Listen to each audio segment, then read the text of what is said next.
विवाहित महिलाओं के लिए यह त्योहार काफी मायने रखता है। करवा चौथ के दिन महिलाएं बिना अन्न और पानी पिए पूरा दिन अपने पतियों की लंबी आयु के लिए उपवास रखती हैं। इसके बाद रात में एक बार करवा चौथ की पूजा और चांद को अर्घ्य देकर पति के हाथ से पानी पीकर अपना व्रत खोलती हैं। धार्मिक मान्यताओं के मुताबिक करवा चौथ का व्रत करने से महिलाओं को अखंड सौभाग्य का आशीर्वाद मिलता है। करवा माता उनके पतियों की हमेशा रक्षा करती हैं। पतियों की लंबी आयु के लिए महिलाएं बड़े ही आनंद के साथ इस पर्व को मनाती हैं।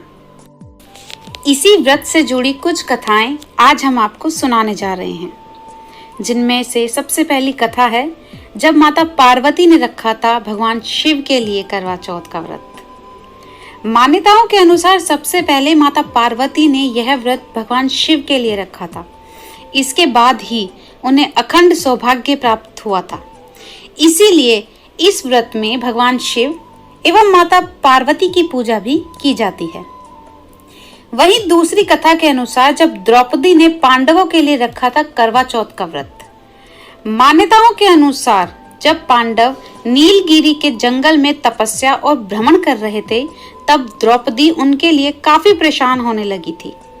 द्रौपदी ने भगवान कृष्ण से अपनी परेशानी बताई और पांडवों की रक्षा करने के लिए उपाय पूछा। तब भगवान श्री कृष्ण ने द्रौपदी को करवा चौथ का व्रत रखने की सलाह दी, जिसके बाद पांडवों की सकुशल वापसी संभव हो पाई।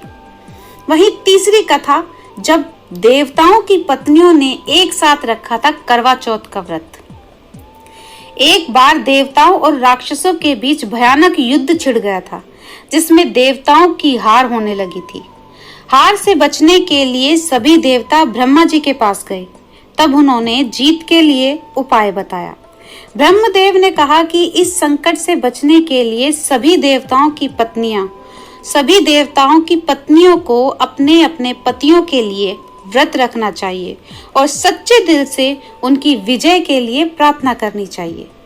कार्तिक माह की चतुर्थी के दिन सभी देवताओं की पत्नियों ने इस व्रत को रखा और अपने पतियों की विजय के लिए प्रार्थना की। इसके बाद युद्ध में देवताओं की विजय हुई। तब से करवा चौथ के व्रत को रखने की परंपरा आरंभ होने लगी। वहीं चौथी कथा है करवा स्त्री की। जब करवा स्त्री ने यूं बचाई थी यमराज से अपने पति की जान। प्राचीन समय में करवा नाम की एक पतिव्रता स्त्री थी। करवा अपने पति के साथ नदी किनारे एक गांव में रहा करती थी।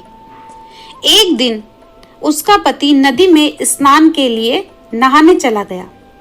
उस नदी में नहाते समय मगरमच्छ ने उसे पकड़ लिया।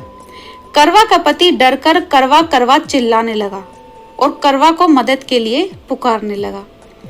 पति की आवाज सुनकर करवा एकदम से नदी के पास पति को बचाने पहुंची और दौड़कर कच्चे धागे से मगर को आम देकर बांध दिया। मगरमच्छ को सूत के कच्चे धागे से बांधने के बाद करवा यमराज के पास पहुंची। यमराज उस समय चित्रगुप्त के खाते देख रहे थे। करवा ने 7 सीख ली और उनने यमराज के खाते पर झाड़ना शुरू कर दिया। इससे सभी खाते आकाश में उड़ने लगे।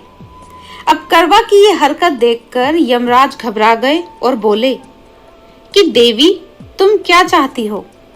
तब करवा ने यमराज से कहा कि मेरे पति का मगर ने पैर पकड़ लिया है।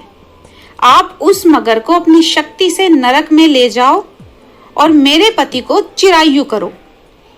करवा की ये बात सुनकर उन्होंने कहा कि देवी, अभी मगर की आयु शेष बची है और आयु रहते मैं मगर को मार नहीं सकता हूँ। यमराज की बात सुनकर करवा क्रोधित हो उठी और बोली, अगर आप मगर को मारकर मेरे पति की रक्षा नहीं करेंगे तो मैं आपको शाप देकर नष्ट कर दूंगी। करवा की ये बात सुनकर यमराज डर गए और करवा के साथ मगर के पास आए। वहां मगर उसके पति को पकड़ रखा था। यमराज ने मगर को मारा और उसे यमलोक पहुंचा दिया। करवा के पति की प्राण रक्षा की और उसे दीर्घायु का वरदान दिया। इतना ही नहीं, वे जाते समय करवा को सुख समृद्धि देकर गए और ये वर दिया कि इस दिन व्रत रखने वाली स्त्रियों के सौभाग्य की रक्षा मैं करूंगा।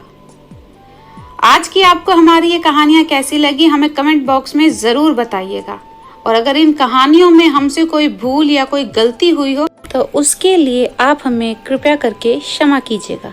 धन्यवाद।